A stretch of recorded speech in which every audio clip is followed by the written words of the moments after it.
reversible.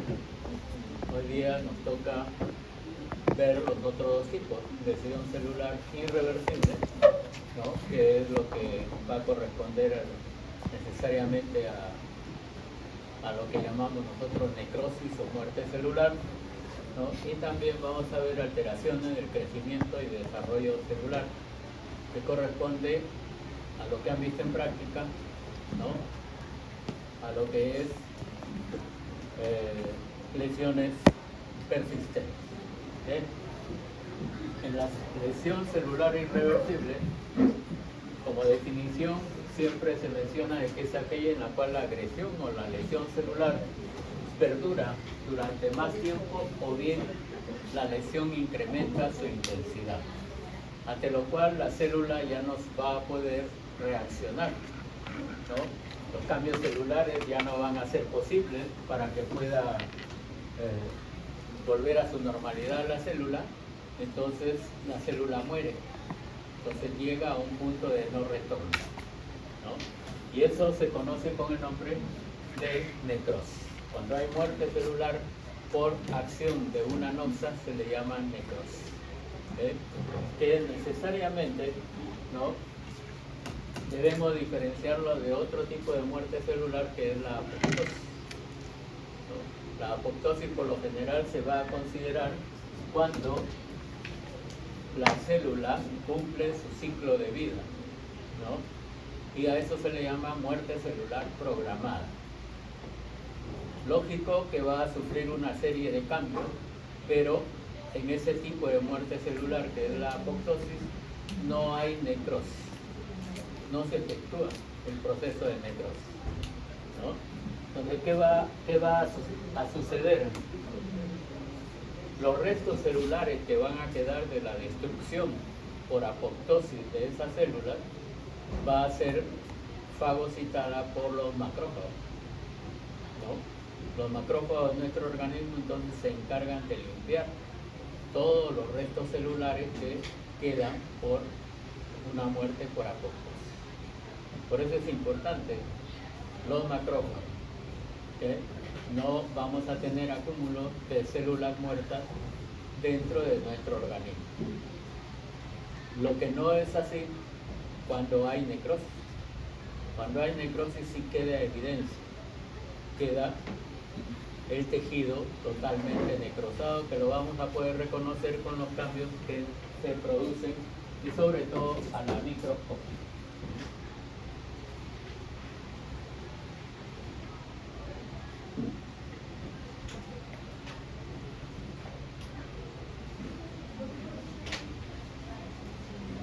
Bien.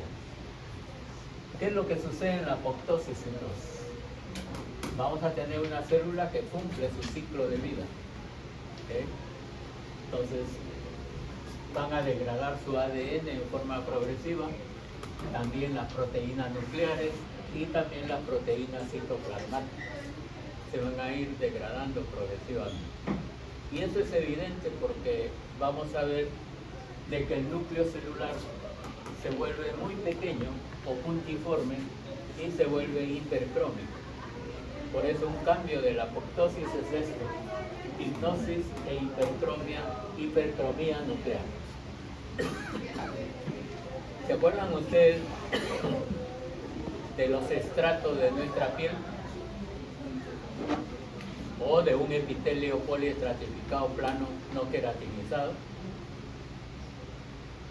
Las células que están más a la superficie van a presentar un núcleo puntiforme, casi siempre, ¿no? Igual en la piel, en el estrato que está antes de llegar a la queratina, las células presentan un núcleo puntiforme.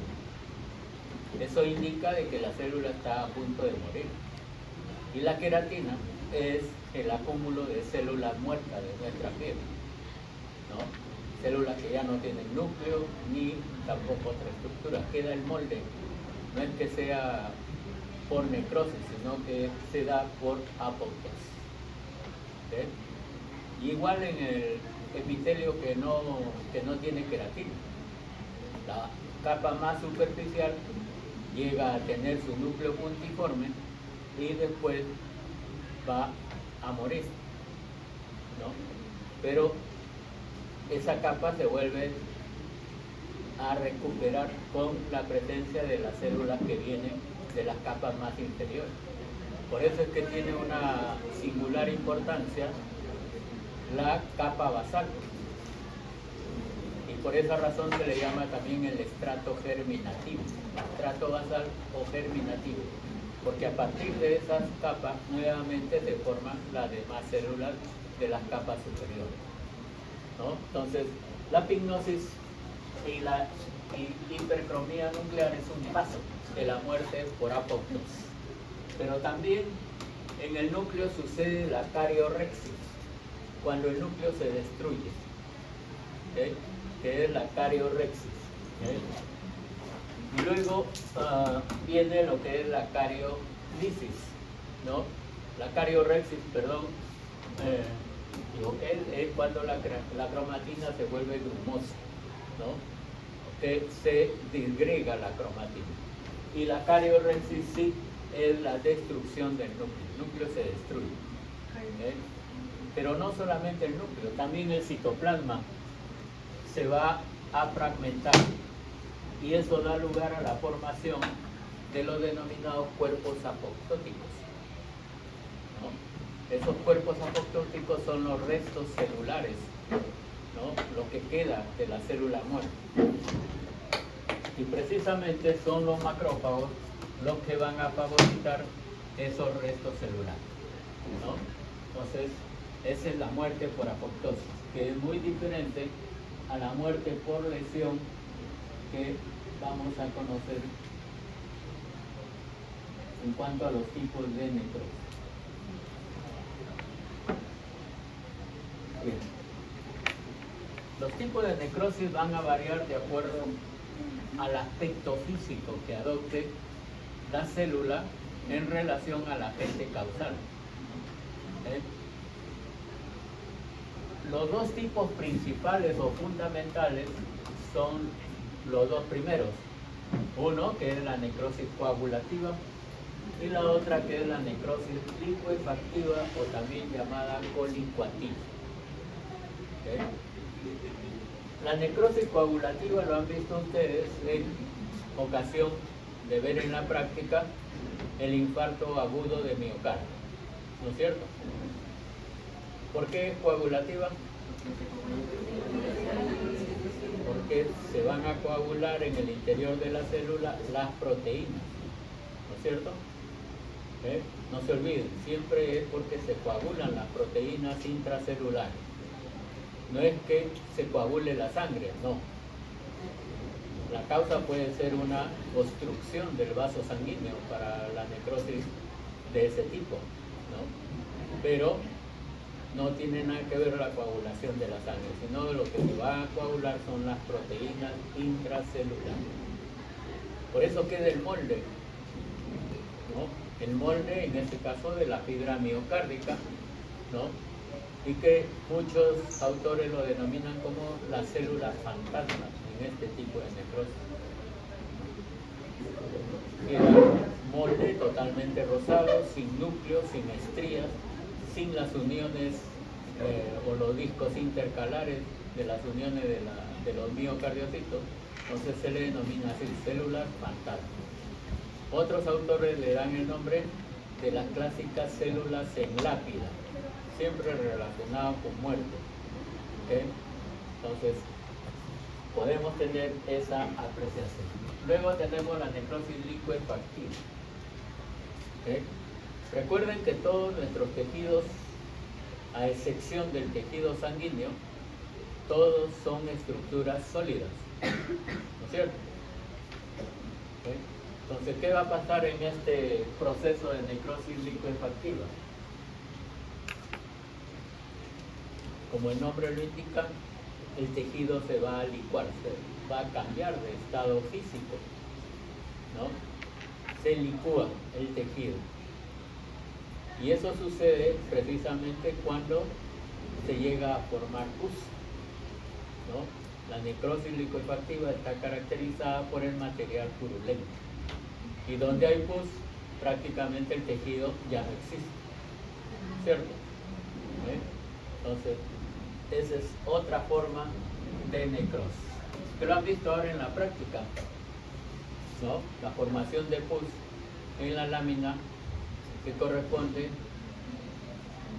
a absceso pulmonar. Al acúmulo de leucocitos o de neutrófilos también se le llama absceso. Y es frecuente que en nuestro organismo a veces se formen esos abscesos. Eso es una necrosis liquefactiva. Luego, las otras formas de necrosis, hasta necrosis gangrenosa, es una mezcla de las dos primeras. En esos tejidos va a haber necrosis coagulativa y necrosis liquefactiva, y que van a adoptar formas diferentes. Por ejemplo, la necrosis caseosa, que caracteriza ¿qué enfermedad? La tuberculosis, ¿no es cierto? Entonces, la tuberculosis se caracteriza porque da necrosis de ese tipo en el órgano donde se afecta. Necrosis caseosa. ¿Y por qué se le llama así? Parece, claro, parece que el término caseoso deriva de un término griego que es casium, que significa queso, pero no el queso fresco, el queso gruyere o el queso live que conocemos, sino el queso grumoso, ¿no? Que más se conoce con el nombre de requesón, ¿no? Entonces ese queso tiene ese aspecto, ¿no? Por eso se le llama así, necrosis caseosa, derivado del término caseo. ¿Okay? La otra semejanza que se le da es cuando uno moja el yeso, ¿no? El yeso es como si fuese un polvo, talco, ¿no es cierto? Cuando uno lo moja, se forman grumos. Entonces, esos grumos semejan mucho a la necrosis caseosa. O cuando existían las pizarras para escribir con tiza, sobre todo la tiza blanca, cuando se mojaba también se deshacía y se formaban grumos, ¿no? Entonces, algunos lo mencionaban así, se parece a la tiza mojada. ¿Okay? Entonces, y en realidad tiene ese aspecto de queso, o el aspecto de requesón, el queso grumoso específicamente. ¿Okay? Característico de la tuberculosis, pero no es la única enfermedad que puede dar ese tipo de necrosis. Hay otras también. ¿Okay? Luego tenemos la necrosis gomosa. ¿Okay? Se le llama gomosa porque el tejido adopta un aspecto como si fuese el caucho, ¿no? Entonces, goma o caucho son semejantes, ¿no? Entonces, ese tipo de necrosis va a adoptar esa característica, aspecto de caucho, ¿no? Pero a la microscopía siempre lo vamos a ver de un color rosado, muy semejante a la necrosis caseosa. Pero ¿por qué se le llama gomosa? La necrosis gomosa va a estar relacionada con la última fase de una enfermedad venérea, la sífilis. La sífilis, su última fase es el goma sifilítico, y se le llama así precisamente porque da necrosis gomosa. ¿Okay? Hoy en día es difícil que una persona llegue a tener necrosis gomosa por sífilis, ¿no? Recuerden que el tratamiento ante esa enfermedad venérea es sumamente fácil, entre comillas, porque el tratamiento es a base de penicilina. Salvo que el paciente sea alérgico a la penicilina, hay que emplear otro tipo de antibióticos, pero se puede combatir. Lo anecdótico es de que muchas personas, cuando tienen esta enfermedad, no se tratan y dejan que la enfermedad avance. Pero a la vez, como pasa tiempo, ¿no? Esa persona llega a tener su descendencia. De repente nacen sus hijos, ¿okay? y sus hijos nacen con una lesión por lo general en el hígado. Y la lesión que se encuentra es eso, una necrosis gomosa en el hígado. En un bebé, es lógico que es transmitida por alguno de los padres, ¿cierto? Entonces se demuestra que hay, cuando se le hace el BDRL al niño, sale positivo, ¿no? Entonces es por sífilis. Y la necrosis que presenta en hígado y que le causa la muerte va a ser una necrosis gomosa, necrosis por sífilis, el tercer estadio de la sífilis, no se olviden. Luego tenemos la necrosis hialina, ¿no? También en relación con las proteínas, ¿no? Entonces podemos tener necrosis celulares de este tipo, ¿no? Que pueden estar en relación con lo que es la acción muchas veces de radiaciones, ¿no? Sobre todo cuando hay radioterapia en el tratamiento de cáncer, ¿no? La radioterapia puede lesionar los vasos y da ese tipo de necrosis hialina.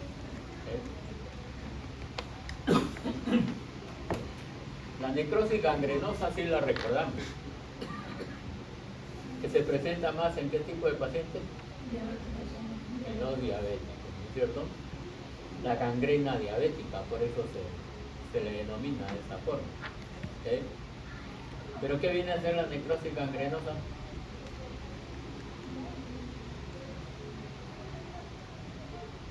Cuando abarquemos ese punto, que lo vamos a ver, la necrosis gangrenosa puede ser de dos formas.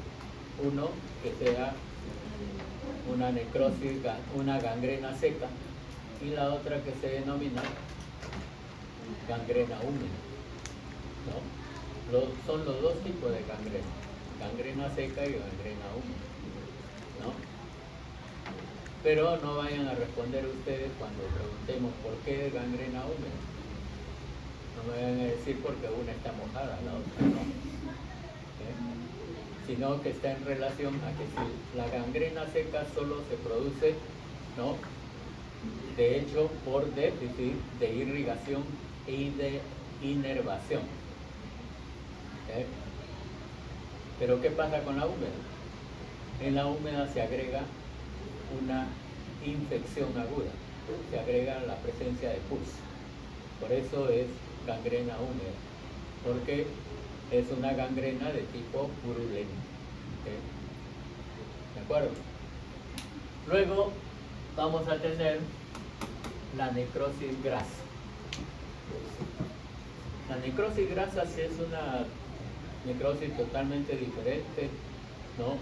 Porque es exclusivo de ese tejido, del tejido adiposo. Pero a la vez es de dos tipos. Vamos a tener una necrosis traumática de la grasa y otra que es una necrosis enzimática de la grasa. Traumática, como su nombre lo dice, está dado por un traumatismo sumamente severo que se produce a nivel del tejido celular subcutáneo, en cualquier parte de nuestro cuerpo. ¿Se puede necrosar la grasa? Sí, y a eso se le llama así, necrosis traumática de la grasa. Y la enzimática estará en relación a ¿qué? La necrosis grasa enzimática. Estará en relación con esta última palabra, estará en relación con enzimas. ¿Qué órgano produce enzimas? El páncreas, ¿no es cierto? El páncreas es el que produce enzimas. Entonces, cuando hay una lesión pancreática, una pancreatitis, que conlleve a una destrucción de los acinos pancreáticos, se van a liberar las enzimas, sobre todo del páncreas exocrino, ¿no? Se liberan las enzimas, ¿eh? Y esas enzimas van a actuar sobre el tejido adiposo que está en la periferia. Entonces se produce una reacción química entre las enzimas y la grasa, que ustedes lo han visto probablemente en ese curso, en el curso de química, sobre todo en química orgánica, ¿no? o se los han mencionado. ¿Ok? La necrosis enzimática de la grasa la conocemos más con el nombre de qué sucede con el metabolismo de muchas grasas. Recuerdan que cuando hay acción de enzimas sobre la grasa se forman los jabones, que viene a ser la saponificación de la grasa. Entonces eso es lo que sucede en la necrosis enzimática, formación de jabones, ¿no? O necrosis enzimática de la grasa, que es fatal, porque aquella persona que tenga una pancreatitis, casi siempre las pancreatitis son fatales, difíciles de poder ser controladas. ¿Okay?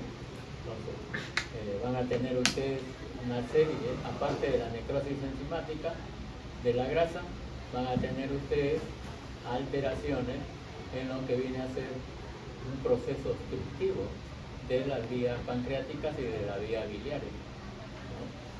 El sujeto va a tomar una ictericia, pero sumamente notoria, ¿no? Entonces, puede llevar al deceso este tipo de necrosis enzimática de la grasa. Bien, acá tienen lo que ya han visto en la práctica, una necrosis coagulativa, ¿no? Lo que sucede en el infarto agudo de miocardio. Estas son las fibras miocárdicas que no tienen estría, no tienen núcleo, lo que está de rosado, ¿no? Queda el molde celular nada más de la fibra miocárdica, y en el intersticio, entre las fibras, en ese espacio blanco, hay una buena cantidad de leucocitos polimorfonucleares. Como se menciona en todos los procesos inflamatorios, como hemos dicho ahora, ¿no? En la práctica de inflamación, la inflamación aguda se caracteriza por la presencia de estos leucocitos polimorfonucleares, o llamados también neutrófilos. Entonces, cada vez que veamos neutrófilos, eso corresponde a un proceso inflamatorio agudo. Y a esto se le llama infarto de miocardio agudo, ¿okay? Por la presencia de esos polimorfonucleares. Porque en la práctica les mencioné de que había también un infarto crónico, ¿no? ¿Sí o no?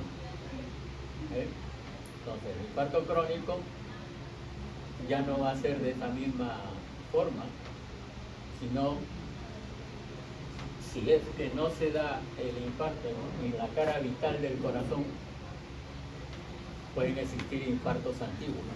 También se le llama así al infarto crónico o antiguo. Entonces, si ese infarto se ha presentado en un lado que no es vital del corazón, viene después la reparación.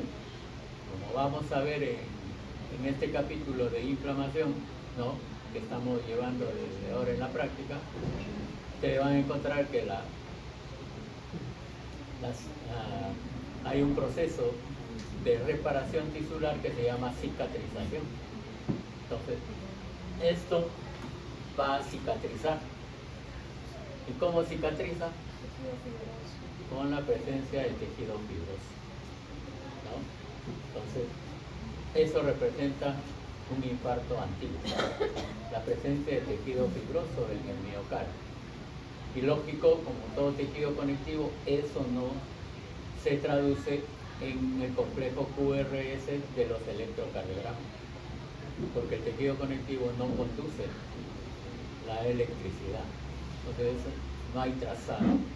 Por eso es que el cardiólogo sabe que un paciente ha tenido infarto, solo que no se han dado en la cara, que es importante para la persona, ¿no es cierto?, que es la cara anterior ventricular, ¿no es cierto? Entonces ahí no ha habido infarto sino en otros lados, entonces se puede encontrar evidencia de que hay infartos antiguos. Y además, si es antiguo o crónico, no va a haber polimorfonucleares. Se va a asociar a la presencia de linfocitos. ¿Okay? por eso es crónico. Cuando hagamos inflamación crónica, vamos a tener que es, ¿no? El infiltrado de linfocitos caracteriza un proceso inflamatorio crónico. ¿De acuerdo? ¿Sí? Bien. Pero el corazón no es el único que puede sufrir infarto. Acá tienen evidencia de un corte de riñón. Esto era un glomérulo, ¿no? Las estructuras tubulares, pero también están necrosadas. Queda el molde de las estructuras que corresponden a riñón. Entonces también es una necrosis de tipo coagulativo, de infarto renal, ¿no? Y todos estos procesos de infarto, ya sea corazón, riñón o en algunos otros, por lo general se da por la obstrucción de una arteria principal o fundamental para esos órganos, ¿no? En el caso del corazón, la rama de la arteria aórtica, ¿no es cierto? Y en el caso del riñón, algunas de las ramas de la arteria renal. ¿Okay? Cuando hagamos trastornos hemodinámicos, vamos a mencionar de que también hay infartos venosos, que es otra forma de presentación del infarto. Bien. Luego tenemos la necrosis licuefactiva o policoactiva, que hemos dicho es cuando se le va a licuar el tejido del órgano donde se presenta esta inflamación o esta necrosis, ¿no? Entonces, necrosis licuefactiva, que está caracterizada por la presencia de pus. Por lo general es producido por microorganismos denominados piógenos, ¿no? Pío es pus. ¿Okay? ¿De acuerdo? Entonces, microorganismos piógenos son aquellos microorganismos que generan pus o que forman pus, ¿no? Y el caso más evidente que tenemos de esto corresponde a una meningoencefalitis purulenta. ¿Se ven? Este es un cerebro, acá está parte del cráneo, la parte superior e inferior, y todo este material medio cremoso corresponde al material purulento, que se traduce en esta forma, ¿no? en el tejido. Estas son las meninges, acá está parte del encéfalo.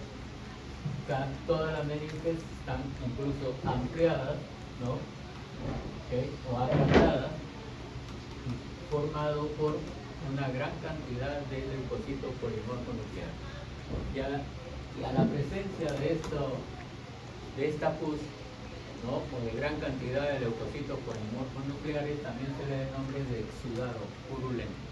En inflamación van a saber a qué se le llama exudado. Pero ya el ejemplo de exudado es pus, siempre. ¿Okay? Pero también pueden tener, ¿no? Que vamos a conocer estas alteraciones o este tipo de necrosis como abscesos. ¿Okay? Los abscesos que han visto ahora en pulmón, ¿no? Absceso pulmonar, que puede ser traducido también como una bronconeumonía aguda severa, ¿no? También puede ser ese diagnóstico. También en la formación de abscesos glúteos o en cualquier parte del organismo, acúmulo de pus, ¿no? Antes era frecuente que en una persona se presente absceso glúteo, ¿no? ¿Por qué razón? Hoy en día existen las hipodérmicas o las jeringas descartables para poder aplicar inyectables, ¿no es cierto? Sobre todo a nivel intramuscular, en la nalga. Antes se tenía que hervir la hipodérmica de vidrio, la aguja también, o cambiar a una aguja nueva, pero no tenían esa precaución. Reutilizaban tanto las jeringas como las agujas. Entonces, potencialmente sépticas, esa jeringa de aguja, aplicabas la ampolla, ¿no?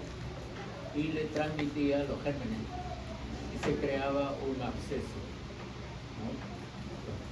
Ahí en ese caso se llamaban abscesos glúteos, ¿no?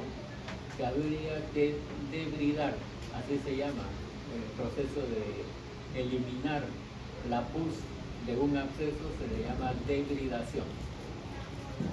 Entonces se creaba, ¿no?, una zona o una pequeña herida y a través de esa herida se colocaba gasa, ¿no? Algunos decían, coloca la mecha, así le llamaban a la gasa, ¿no?, que se introducía en la zona donde estaba el absceso y se dejaba ahí por un tiempo para que el absceso, cada vez que se formara, fuera eliminado a través de la gasa, ¿no? Lógico que había que darle el tratamiento antibiótico ideal para que no siga en este proceso. ¿Eso no es un DREN? ¿Eso no es un DREN? Claro, comúnmente se le llama DREN, pero por lo general el DREN se emplea con un material de gel o de plástico, ¿no? Pero antes se utilizaba la gasa, se dejaba la gasa ahí como DREN, como bien dice. Bien. Luego tenemos la necrosis gaseosa, que ustedes muy bien han dicho que caracteriza la tuberculosis, ¿cierto? Bien.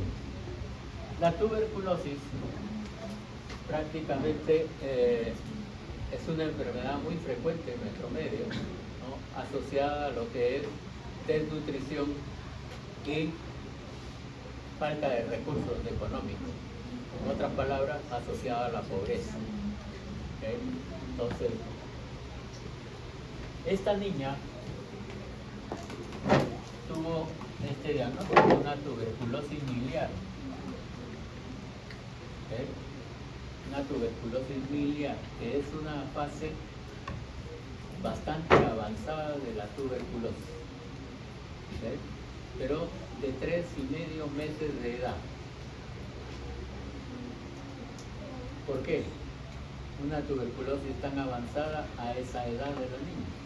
Por desnutrición, pues. ¿Por Desnutrición. Desnutrición. desnutrición? Sí, puede estar asociada a desnutrición, pero ¿por qué otra causa? Podría ser que es una bebé inmunodeprimiida que tenga otra enfermedad aparte de la tuberculosis. Podría ser. Sífilis congénita o VIH, porque la madre también tenía. ¿Por qué dices? Porque la madre también tenía. Exacto.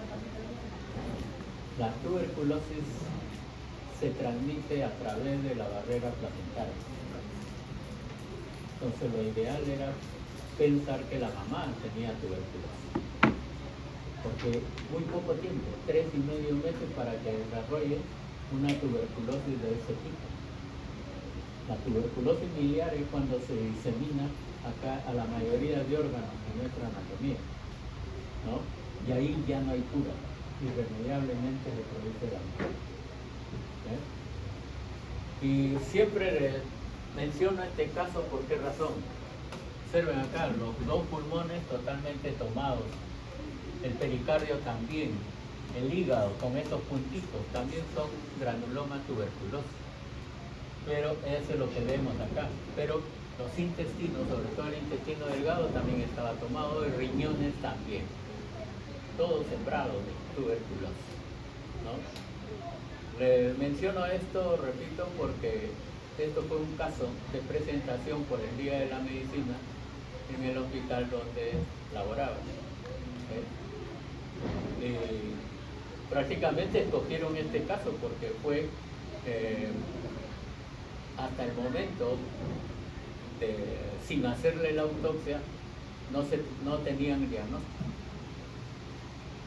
Entonces esta niña fue derivada de otro hospital al hospital donde laboraba, que es el María Auxiliadora, ¿no? Y prácticamente, leyendo la historia, en los pocos días que duró, porque estuvo solo 2 días, solo un interno puso con interrogante la posibilidad diagnóstica de tuberculosis. Después nadie más pensó en tuberculosis, ni los médicos tratantes. Los médicos tratantes se fueron a opinar que era un linfoma o que era otra enfermedad viral. ¿Por qué razón? Porque venía de otro hospital con el diagnóstico de infección por citomegalovirus encontrado o diagnosticado en orina de la bebé. ¿Okay?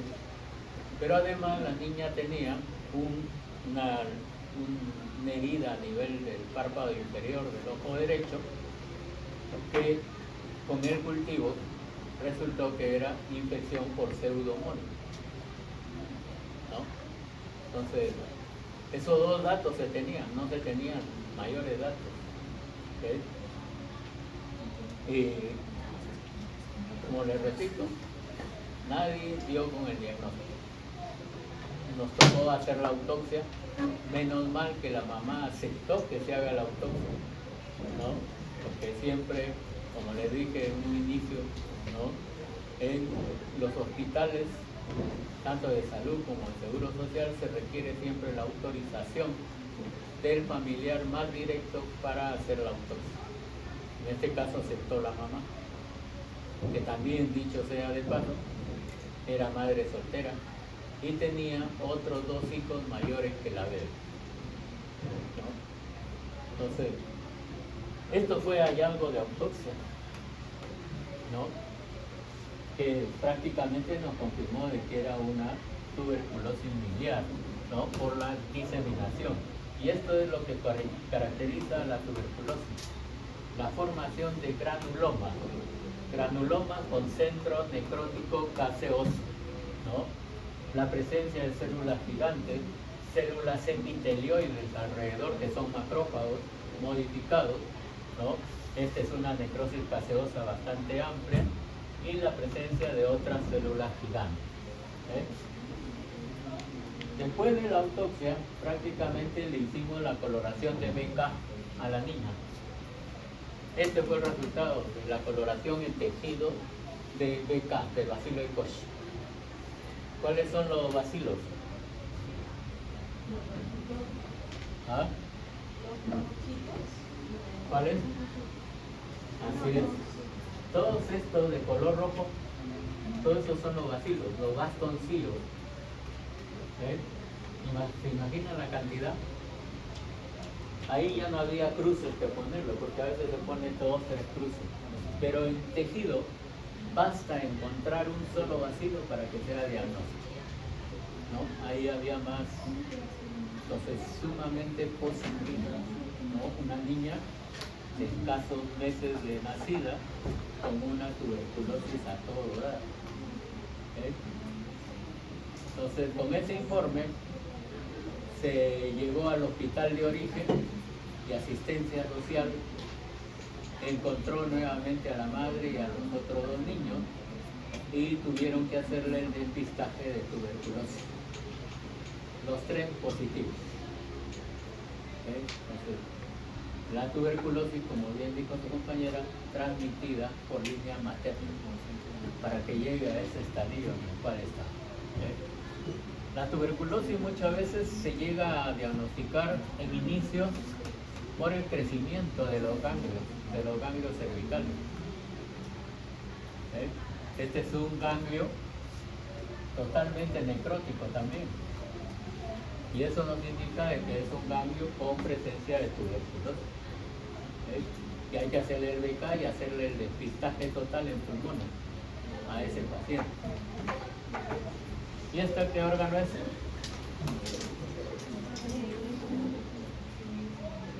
¿Qué órgano es?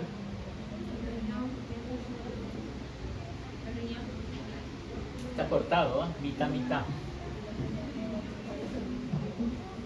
¿Parece? Están casi cerca.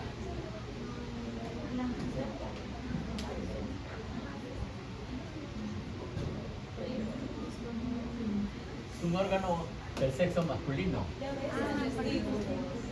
Así es, testículo. También, observen, tuberculosis testicular. Recuerden que la tuberculosis forma caverna en los pulmones, ¿no es cierto? Hay la tuberculosis cavitaria, pero no solamente los pulmones, también. ¿Okay?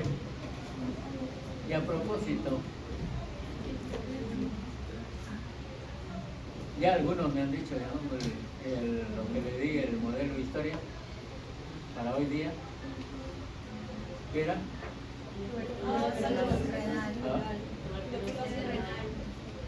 Debería ser tuberculosis renal con toda seguridad, pero no ven granuloma, no ven lo que hemos manifestado anteriormente a la histología.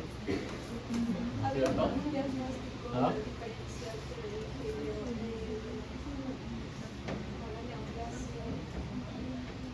No es neoplasia, está bien lo que han dicho, aunque hay que pensar en tuberculosis. ¿Por qué razón?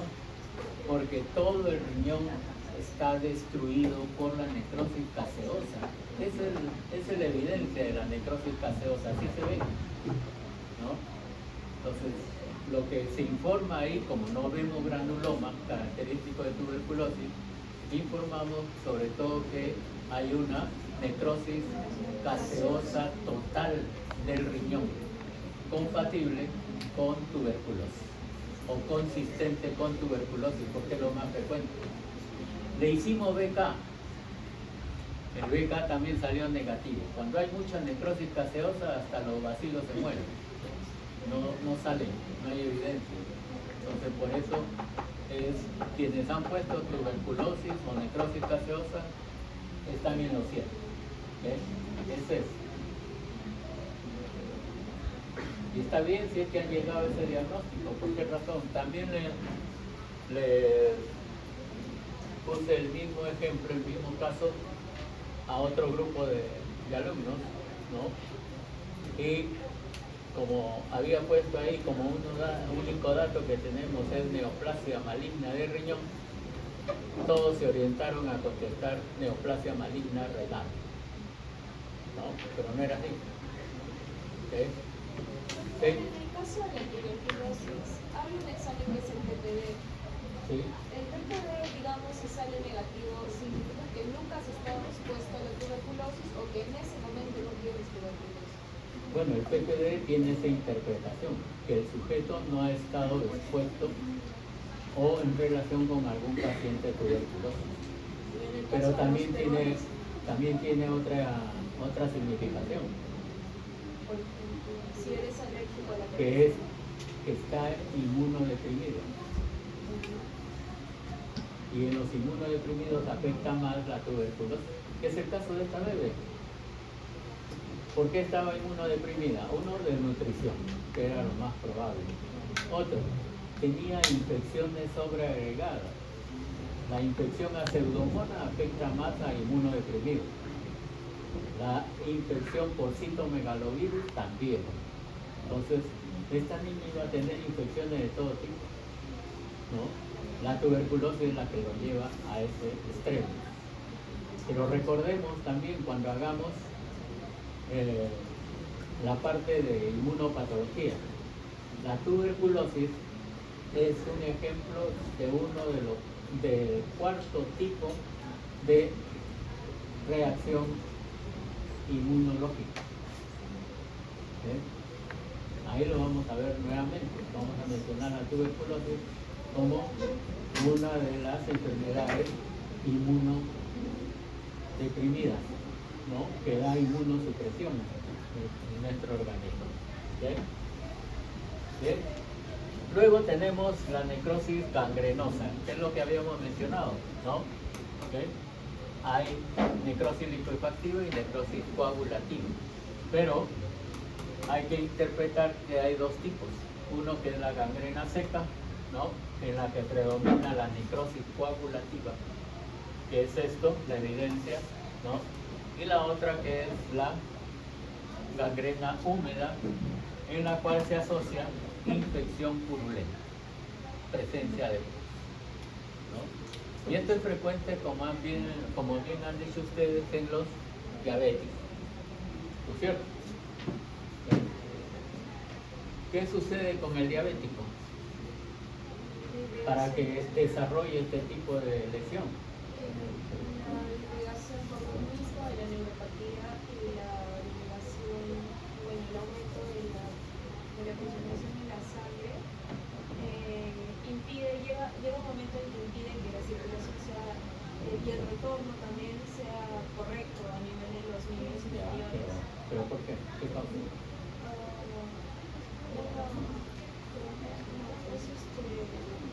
Hacen isquemia ciertos Hay obstrucción. sí, y por ende hay una necrosis. Y la obstrucción que hay en el diabético es a nivel de las arterias más pequeñas, que son las arteriolas. Entonces hay una arterioloesclerosis. ¿Eh? La arterioloesclerosis lleva a que exista déficit de irrigación a nivel de las partes más distales de nuestro cuerpo.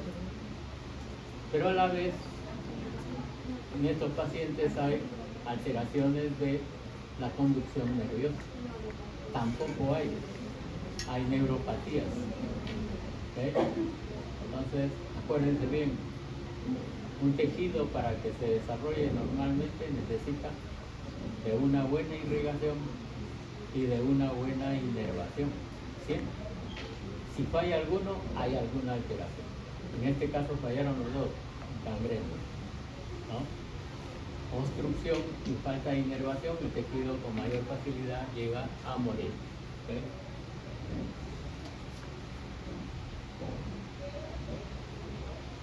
Bien, esto era lo que le manifestaba la necrosis gomosa, ¿no? Que es prácticamente el estadio más avanzado de una sífilis. ¿Okay? Y a ese estadio, el tercer estadio, se le conoce con el nombre de goma sifilítico. ¿Okay? Como les mencionaba también, a estas alturas a veces no es posible que una persona llegue a ese estadio de la sífilis por el tratamiento que se debe dar desde un inicio, antibiótico terapia. Los antibióticos, el más efectivo siempre es la penicilina, ¿no? Entonces, va a ser difícil encontrar personas con este tercer estadio de la sífilis.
Luego tenemos que ver lo que es la necrosis enzimática de la grasa, que también hemos mencionado, ¿no? En el cual hay dos procesos. La traumática, que ya hemos dicho, si es un traumatismo severo, puede lesionar el tejido celular subcutáneo. Por ejemplo, en accidentes vehiculares puede suceder esto con mucha frecuencia. Ahora, el otro tipo de necrosis grasa es la necrosis enzimática, que se ve de esta forma. Esta es la formación de jabones, ¿no? Se ve de esta forma en el tejido adiposo. E histológicamente esta es la evidencia. Acá ve el tejido adiposo normal y este tejido adiposo totalmente necrosado. Se ven como si fuesen nubes, ¿no? Porque no hay las divisiones o del citoplasma de las células adiposas. ¿no? Todo se ve como si fuese una mancha, ¿no? ¿De acuerdo? Necrosis enzimática de la grasa. Eso se presenta con mucha frecuencia en los casos de pancreatitis.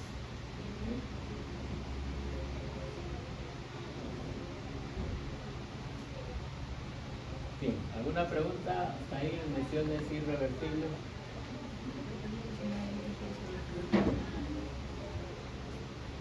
Bien, entonces continuamos con lo que es lesión celular persistente o alteraciones del crecimiento y desarrollo celular, ¿no? Estas son lesiones que prácticamente están presentes en nuestro organismo, pero no llevan a la muerte celular. No hay necrosis.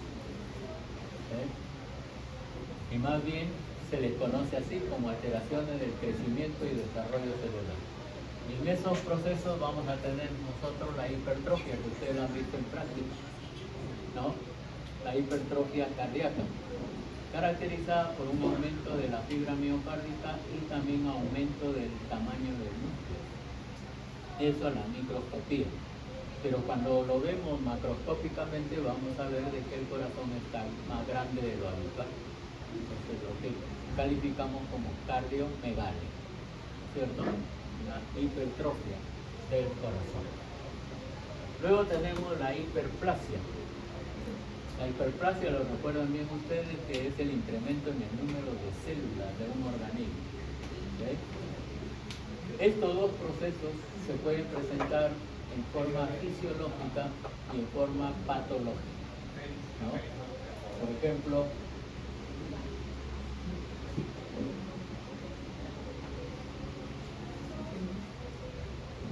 en este gráfico, ¿no? Hipertrofia e hiperplasia, ¿no? Pueden ser fisiológicos y patológicos. En estos dos casos estamos demostrando que es algo fisiológico. ¿Por qué razón fisiológico? Porque está dado para cumplir una determinada función. Y el ejemplo característico en las damas es con el crecimiento de las glándulas mamarias, ¿no? Cuando están en la etapa de dar lactancia a su bebé, ¿no? Lo que más se va a incrementar, aparte del tamaño, es el incremento de las glándulas, del tejido glandular. Recuerden que la glándula mamaria tiene 3 tipos de tejido en su estructura, ¿no es cierto? Aparte de la piel que lo recubre, ¿no? Va a tener tejido adiposo, tiene tejido glandular y tejido conectivo, ¿no es cierto? Entonces, si crece es porque tiene que cumplir una determinada función. ¿De acuerdo?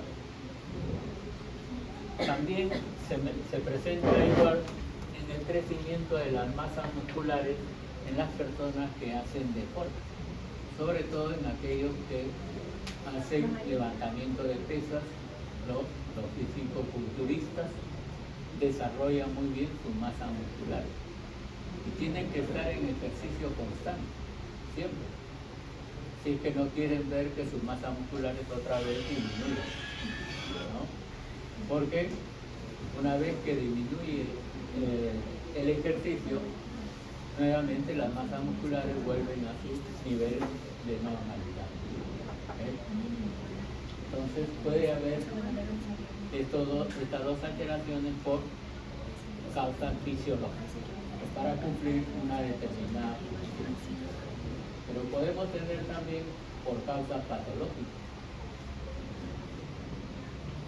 que es lo que vemos a continuación. Desde ya, la cardiomegalia, ¿no? Hay un incremento del tamaño, es una hipertrofia miocárdica, pero no va a ser normal, es patológico, porque el corazón se ve insuficiente, demasiada masa muscular para que pueda cumplir con su función, ¿no? Entonces, hay insuficiencia cardíaca y por esa razón es una alteración patológica, ¿sí? O una hipertrofia patológica. En el caso de la glándula mamaria habíamos mencionado de que es una hiperplasia fisiológica, pero también hay hiperplasias patológicas, Por ejemplo, la hiperplasia endometrial que han visto en la práctica es patológica. ¿Okay? Patológica, ¿por qué razón? Porque da alteraciones, ¿no? Y una de esas alteraciones en la hiperplasia endometrial es precisamente que la dama no tenga descendencia, ¿no? Es infértil. Y el segundo término es que puede desarrollar un cáncer, ¿no?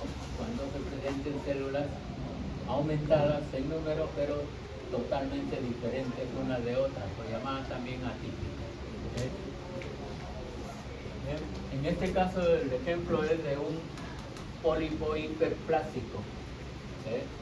Los pólipos son tumores que se encuentran con mucha frecuencia a nivel de todos los epitelios de que tienen células cilíndricas, o todos los epitelios secretores de moco, ¿no? Puede llegar a formar hiperplasia y por lo general uno de esos pólipos son considerados neoplasias, pero son neoplasias benignas, ¿no?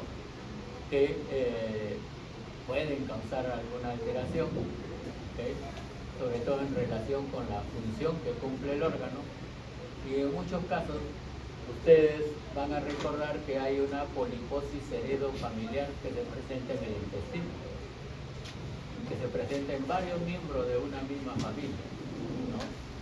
Y no es un solo pólipo, son varios pólipos que se presentan en casi toda la extensión del intestino, ¿no? Poliposis heredofamiliar. Tiene esa característica, se hereda en una familia. ¿Okay? Luego vamos a tener este órgano que también está hipertrófico, pero aparte de estar hipertrófico está alterado en su forma, ¿no? Aumento de tamaño, pero no conserva la forma. Esto es un útero. ¿Se acuerdan muy bien cómo es el útero? Tiene una forma piriforme, ¿no? Una pera invertida. Acá no parece pera, ¿no? ¿Qué parece? ¿Ah? Acá, observen, acá hay nódulos, acá también, acá también, acá también, ¿no? Y esos nódulos deforman el útero en toda su extensión. Y por lo general son neoplasias benignas. ¿Por qué razón? Porque crecen a partir de la capa muscular del útero, los clásicos leiomiomas. Los clásicos leiomiomas del útero.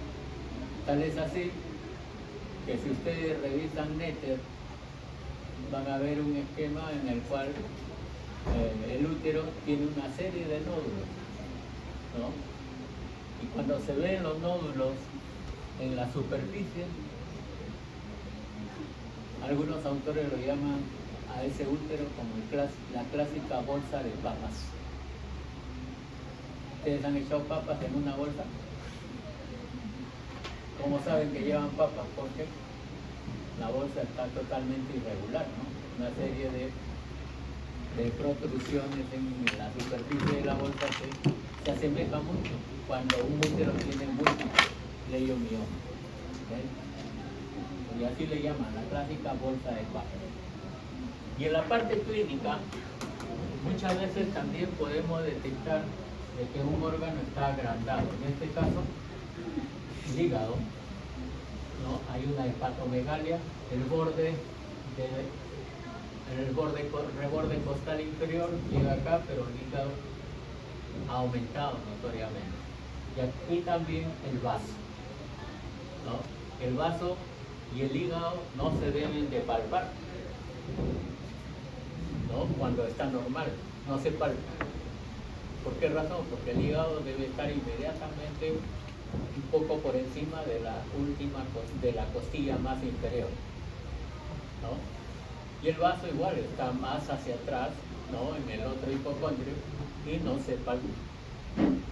Pero cuando crecen, sí, se puede palpar, y como en esta fotografía, muchos clínicos a veces lo dibujan el borde para demostrar hasta dónde está crecido ese órgano, ¿no?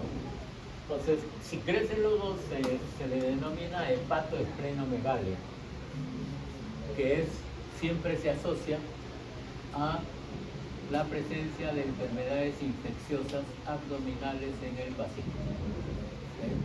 Está asociado a enfermedades infecciosas, incluso de esos dos órganos también.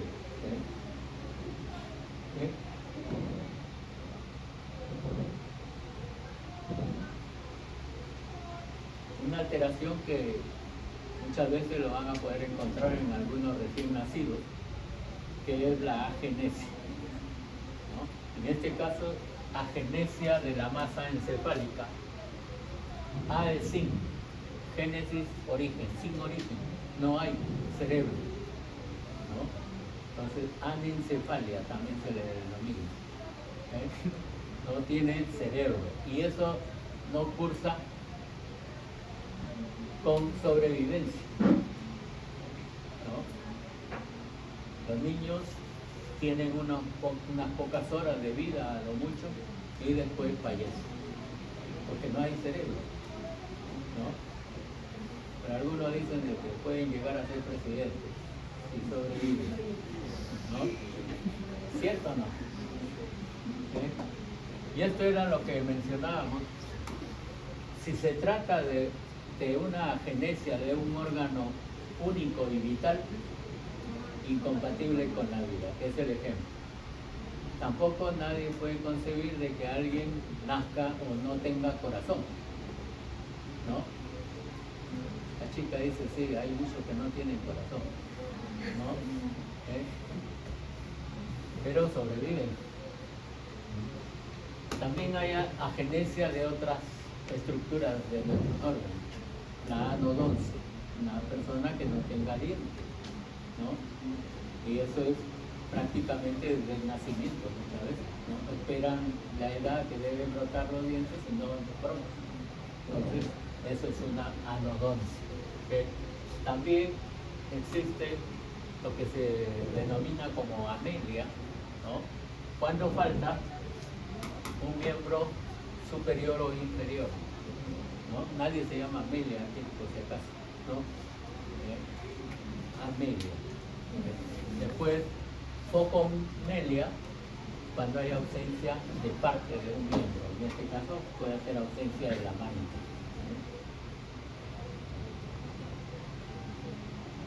Y vamos a lo que es atrofia. No se olviden de esta definición. Es una definición completa de atrofia, ¿no? Porque se va a definir como la reducción de tamaño de un determinado órgano, pero con abolición de su función. Eso es atrofia, ¿no? Pero después de haber tenido un desarrollo normal. ¿De acuerdo? El órgano se ha desempeñado normalmente durante toda la vida del sujeto, pero llega a determinada edad, el órgano se va achicando y va disminuyendo hasta abolir su función. Entonces a eso se le llama atrofia. Y hay que diferenciarlo de la hipoplasia, que corresponde al tamaño reducido de un órgano desde su origen, ¿no? Y eso es notorio cuando hay órganos pares. Por ejemplo, los riñones. Un riñón puede estar pequeño, pero el otro riñón va a estar más grande, como compensación. Y los dos cumplen su función de acuerdo al tamaño que tienen, ¿no? Entonces, ambos están compensando su función. ¿Okay? En cambio, cuando hay atrofia, ya no hay función del órgano. ¿Okay? Y la atrofia se va a clasificar en los siguientes tipos, ¿no? Por ejemplo, hay atrofia por desinervación, por falta de inervación. Y eso era muy frecuente cuando teníamos todavía el desarrollo de la poliomielitis. Hoy en día se dice que está erradicada, ¿no? Ya no existe poliomielitis en la práctica médica, o no debe haber. Pero cuando tuvimos el COVID-19 surgió una noticia en la cual se mencionaba de que como era virus también habían brotes de polio otra vez. Pero la polio tiene esta característica, se da en la poliomielitis, atrofia de masas musculares, pero sobre todo en miembros inferiores. ¿Por qué en los miembros inferiores?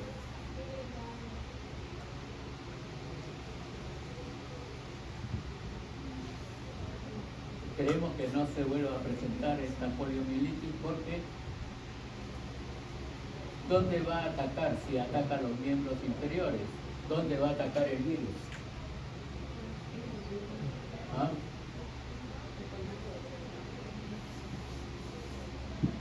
Si decimos que es falta de inervación, ¿quién inerva los miembros inferiores? ¿Qué parte del sistema nervioso?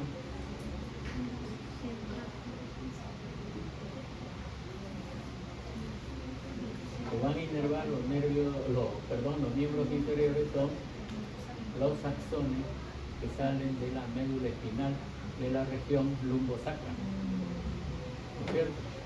De la región lumbosacra. ¿Y qué hace el virus para que no haya inervación? No ataca directamente al músculo, va a atacar a la médula espinal. ¿Pero a qué parte de la médula espinal? A la región. ¿Ah? Sí, pero ¿qué parte de la médula? Recuerden que la médula espinal tiene sus astas anteriores y astas posteriores. Las posteriores son sensitivas y las anteriores tienen neuronas motoras. Entonces, ¿quiénes inervan los miembros inferiores? La neurona motora, específicamente, sobre todo para el movimiento, ¿no es cierto? Entonces, el virus afecta las astas anteriores de la médula espinal, en esa zona. Por eso es que hay alteraciones, como vamos a ver después, en un esquema de Netter también, ¿no? Que los músculos de los miembros inferiores no se desarrollan. Si afecta un asta, un lado del asta anterior, se va a ver afectado un miembro inferior. Pero si afecta a los dos, mala suerte, se afectan los dos miembros inferiores. Y puede suceder, ¿no?, que esa persona, como no hay inervación, sus masas musculares se atrofian. Entonces, si es un solo miembro, cuando crece esa persona o ese niño, ¿no?, el miembro inferior que no ha sido atacado se desarrolla normalmente. En cambio, el del otro lado, que sí ha sido atacado, sus masas musculares no se desarrollan. Entonces hay una notoria diferencia entre el miembro inferior de un lado y el miembro inferior del otro, ¿no? Y cuando camina, esa persona cojea, ¿no? Y eso es una secuela, el hecho de cojear por alteraciones de este virus, ¿no?, el virus de la polio. Pero si se afectan las dos astas, definitivamente ninguno de los dos miembros inferiores se desarrolla, ¿no?, o no desarrollan sus masas musculares. Entonces, el paciente deambula, pero en silla de ruedas. Por lo general lo hace en silla de ruedas, que no va a poder desplazarse por sí mismo. Luego tenemos la atrofia por desnutrición. También el factor nutricional es importante para el desarrollo de todos nuestros órganos, y entre ellos los órganos musculares, ¿no? Porque un desnutrido va a tener disminución de sus masas musculares y sobre todo del tejido celular subcutáneo, ¿no? Tal es así que antes, o hasta ahora creo que se dice, cuando un sujeto es desnutrido, siempre lo califican como hueso y pellejo, nada más, ¿no? No hay masa muscular, no hay tejido celular subcutáneo, ¿no? Entonces la desnutrición lleva a ese estadio que lo conocemos en términos médicos como caquexia, sujeto caquético, totalmente adelgazado, ¿eh? Luego la atrofia por senilidad. En ancianos hay atrofia total de la piel, masa muscular y de órganos internos, ¿no? ¿Okay? Eso es irremediablemente la evolución de la vida, ¿no? Con muchos ancianos. Siempre hay atrofia de muchos de sus tejidos. Y luego van a tener la atrofia por falta de hormonas, ¿no? Recuerden que las hormonas actúan hasta una determinada edad, sobre todo las hormonas sexuales, ¿no? Y es característico mencionar que en las damas, ¿no?, existe la posmenopausia o también denominado climaterio. Y los varones también los califican así, climaterio masculino, ¿no? Pero casi no lo mencionan porque siempre los varones se resisten a que tengan este proceso, atrofia por falta de hormonas, ¿eh? Pero irremediablemente sí, también se presenta, porque conforme un avance en edad, las hormonas van decayendo obviamente en su función. Entonces no va a haber una buena acción hormonal, ¿okay? Entonces, al igual que las damas, también los varones pueden sufrir de esa alteración, ¿okay? Y ahora que estamos en igualdad de género, con mayor razón. Luego hay atrofia por déficit de riego sanguíneo. Algo similar a lo que sucede con el sistema nervioso. Si no hay un adecuado riego sanguíneo, el órgano no va a desarrollarse normalmente, ¿no? Es como las plantas. Si uno no riega bien a una planta o no le da sus respectivos abonos, ¿qué va a pasar? Al poco tiempo se muere, ¿no? Entonces, por eso, irrigación y además inervación son importantes para el desarrollo normal de nuestros tejidos y órganos, ¿okay? En el caso de falta de irrigación o falta de riego sanguíneo, se nota más en el cerebro, ¿no? Entonces, dependiendo de la zona o el área cerebral que esté afecta por este déficit de riego sanguíneo, se comienza siempre con lo que son conocidos con el nombre de lagunas mentales, los olvidos, ¿no? Hasta la evolución a una enfermedad de Alzheimer. El que sufre de Alzheimer llega al extremo a veces de no reconocer a sus familiares, no reconoce a nadie, ¿okay? Y es sumamente triste ver una persona que siempre ha estado con uno y que no esté en sus cabales, por decirlo, ¿no?, de esa forma, que no nos reconoce, ¿no? Es bastante triste, ¿sí? Y eso sucede con esta enfermedad, la enfermedad de Alzheimer. Y luego tienen la atrofia por falta de uso o por desuso, ¿sí? En base a esto surgió siempre aquello que no falta, que dicen órgano que no se utiliza se atrofia, ¿no? Entonces alguien le respondió, hay que utilizar el cerebro siempre, ¿no?, para que no se atrofie. Entonces, pero esta atrofia por falta de uso está relacionada más con la masa muscular, ¿no? Sobre todo cuando hay accidentes, ¿no?, y cuando hay la necesidad de poner una férula de yeso en lo más leve en los miembros inferiores por fractura, Pero hay personas que son politraumatizados, que deben estar postrados en cama siempre, ¿no? Incluso algunos lo ponen colgando, ¿no? De los 4 miembros, ¿no? Para que no estén demasiado tiempo en cama, porque el hecho de estar en cama sin movilizarse crea escaras. Entonces son alteraciones secundarias que pueden haber en ese proceso, ¿no? En los quemados, ¿no?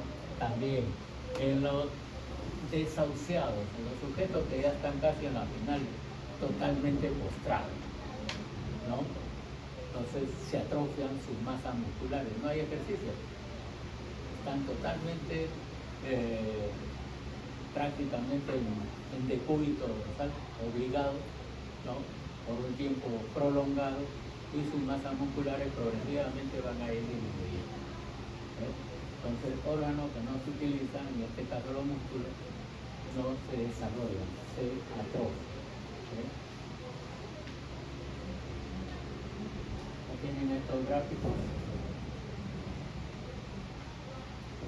¿no? Este es un niño desnutrido, adelgazamiento de ambos, de los 4 miembros, ¿no? ¿Okay? Por disminución de la masa muscular también, ¿no? Pero los niños desnutridos mayormente tienen el abdomen balonado, ¿no? Y van a tener abdomen balonado porque casi siempre se asocian parásitos en sus asas intestinales, por lo general. Luego este esquema de Netter les mencionaba en relación con la poliomielitis, ¿no? Puede ser de un miembro inferior o de los 2 miembros. Cuando afecta a los 2 miembros no hay deambulación propia, a ayudarse por medios mecánicos, ¿no es cierto? Sujetos que muchas veces tienen una edad avanzada, se vuelven totalmente caquéticos o sumamente adelgazados, y por lo general, cuando un sujeto ha sido de contextura normal y llega a adelgazar en su fase adulta, hay que pensar en cáncer, ¿no? Casi siempre, ¿no? El cáncer lo llega a uno a alterar su fisonomía o su físico totalmente, lo vuelve caquético. Este es el sujeto caquético, ¿sí? Y eso atrofia de un riñón con hipertrofia del otro riñón, ¿no? Por compensación.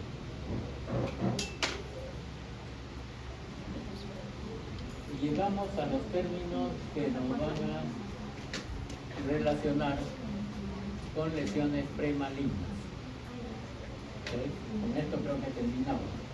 El primero de ellos es la metaplasia. Ya conocen ustedes que metaplasia es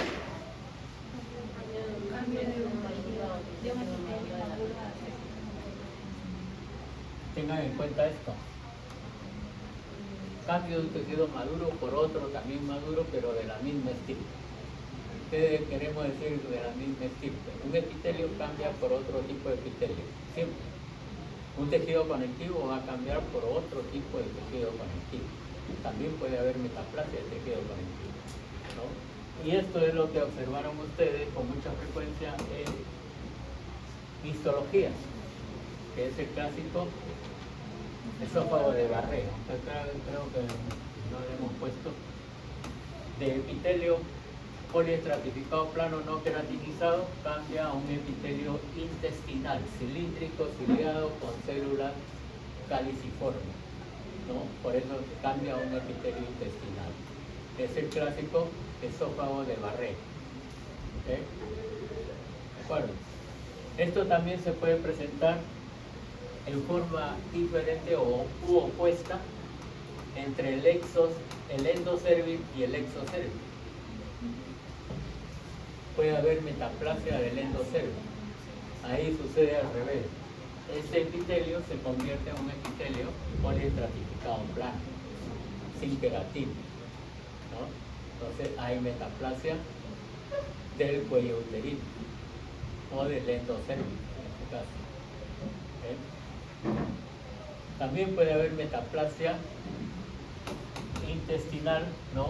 Un epitelio gástrico, por ejemplo, por el cambio de un epitelio de intestino delgado, ¿no?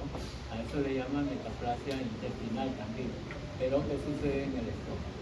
¿Okay? Entonces, no se olviden siempre, metaplasia, cambio de un tejido maduro por otro también maduro, pero de la misma estirpe. ¿Okay? Es considerado una lesión premaligna. ¿Por qué razón? Porque cuando un órgano, en este caso el cuello uterino o del esófago, tiene esta metaplasia, es más fácil que se desarrolle un cáncer en esa zona.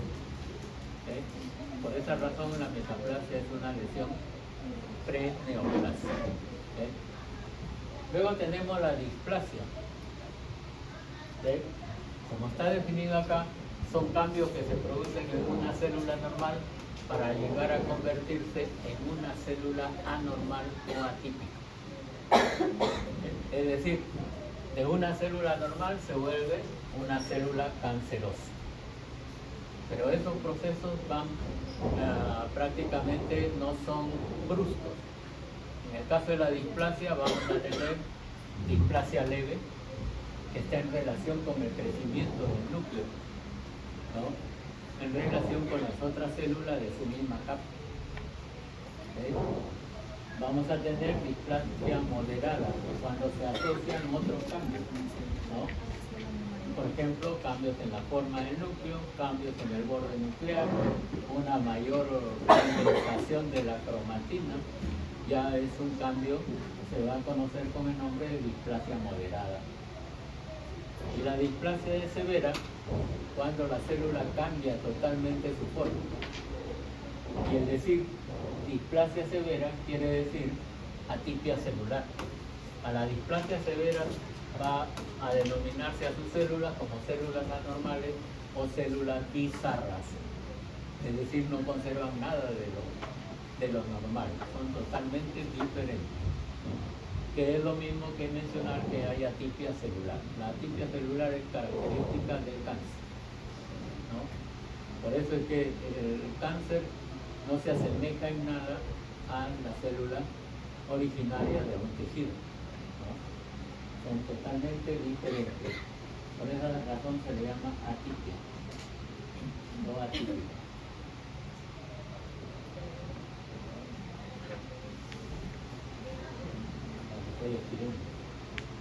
Bien, este esquema para señalar lo que sucede en el proceso citológico, ¿no? Las células pertenecen a una misma capa, todas son iguales, siempre. ¿Okay? Mantienen una relación entre el núcleo y el citoplasma. Esa relación es constante, todas las células. Pero muchas veces basta que el núcleo aumente de tamaño. Ese ya es un cambio de displasia. ¿Por qué razón? Porque se está rompiendo la relación núcleo-citoplasma, ¿no? Si acá era, por ejemplo, 4 y 2 en cuanto a tamaño, acá ha variado, ¿no? Ya no es 4 y 2, puede ser 4 y 3, ¿no? Entonces, ese simple cambio de agrandamiento nuclear ya es una displasia leve. Pero si además de ese cambio de tamaño del núcleo va a haber un borde nuclear bastante marcado, ¿no? Si el borde también se vuelve irregular y la cromatina en la parte interna del núcleo se vuelve grumosa, ya es otro cambio. ¿Qué conlleva a decir que hay una displasia moderada? Y si toda la célula cambia, su forma, tanto del citoplasma como del núcleo, conserva todas estas alteraciones, ¿no? Esto ya no se asemeja en nada a una célula normal. Pues son células totalmente diferentes que se conoce como displasia severa o atipia celular. Por eso es que la displasia severa es igual a cáncer. ¿Okay? Displasia severa igual a cáncer. tiene esa misma connotación. Bien, ¿alguna pregunta? ¿No hay preguntas? Ok, muchas gracias. ¿Qué hora comenzamos? Ya nos pasamos, ¿no? Deberíamos haber comenzado a las 7.